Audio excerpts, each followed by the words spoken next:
Assalamualaikum warahmatullahi wabarakatuh. Perkenalkan, nama saya Dinda Lestari dari kelas 2E Ekonomi Syariah. Di sini saya akan menganalisa tentang sejarah perekonomian Islam pada masa Rasulullah SAW. Baiklah, sebelumnya saya akan menyampaikan biografi Nabi Muhammad SAW.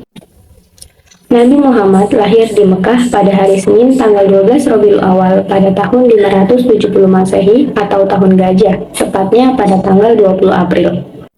Nabi Muhammad wafat di Madinah pada tanggal 8 Juni tahun 633 Masehi pada usia 63 tahun dan dimakamkan di rumah Aisyah yang saat ini menjadi bagian dari kompleks Masjid Nabawiyah.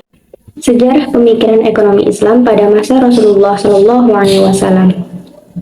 Ilmu ekonomi Islam sebagai sebuah studi ilmu pengetahuan modern baru yang muncul pada tahun 1970-an. Akan tetapi, pemikiran tentang ekonomi Islam telah muncul sejak Islam itu diturunkan melalui Nabi Muhammad SAW. Rujukan atau landasan utamanya adalah Al-Quran dan Hadis.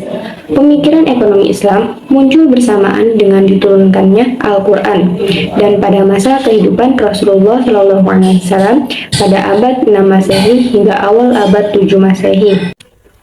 Secara garis besar, ketentuan dan kebijakan ekonomi pada masa Rasulullah SAW adalah sebagai berikut.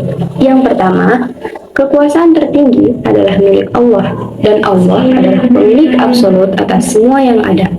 Yang kedua, manusia merupakan pemimpin atau khalifah Allah di muka bumi. Yang ketiga, semua yang dimiliki dan didapatkan oleh manusia adalah karena atas izin Allah. Yang keempat, kekayaan tidak harus ditimbun dan kekayaan harus diputar. Yang kelima, eksploitasi ekonomi dalam segala bentuknya harus dihilangkan, termasuk riba.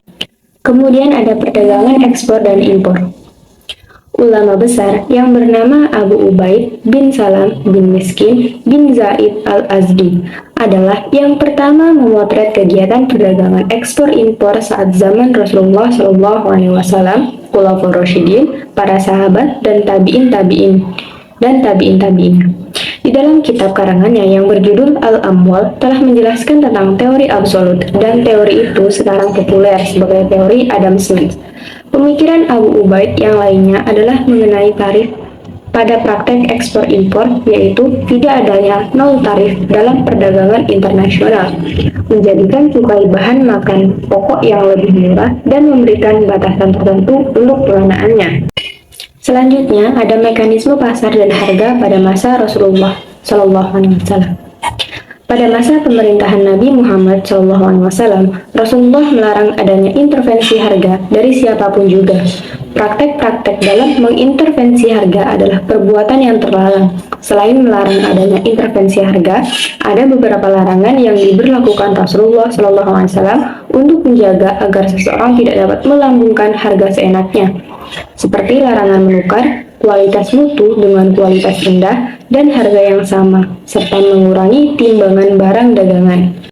Selanjutnya, Baitul Mal. Baitul Mal sesungguhnya telah ada sejak masa Rasulullah SAW, yakni ketika kaum muslimin mendapatkan ghanimah atau rampasan perang pada Perang Badar. Dengan demikian, pada masa Rasulullah SAW, Baitul Mal mempunyai pengertian sebagai pihak yang menangani harta benda kaum muslimin, baik pendapatan maupun pengeluaran. Kemudian yang terakhir ada Al-Hisbah Al-Islamiyah. Hisbah merupakan lembaga pengawas yang sudah ada semenjak zaman Rasulullah SAW dan pengawasan yang dilakukan secara langsung ke tempat kejadian perkara. Meminimalisirnya kejahatan yang terjadi di pasar. Banyak pelanggaran yang terjadi dan dilakukan oleh para pedagang dikarenakan kurangnya pengawasan yang ketat. Baiklah teman-teman semuanya, itu tadi penyampaian materi dari saya tentang sejarah pemikiran ekonomi Islam pada masa Rasulullah SAW. Mohon maaf jika ada kesalahan atau keliruan yang terjadi pada penyampaian materi saya. Saya ucapkan terima kasih atas perhatiannya. Wassalamualaikum warahmatullahi wabarakatuh.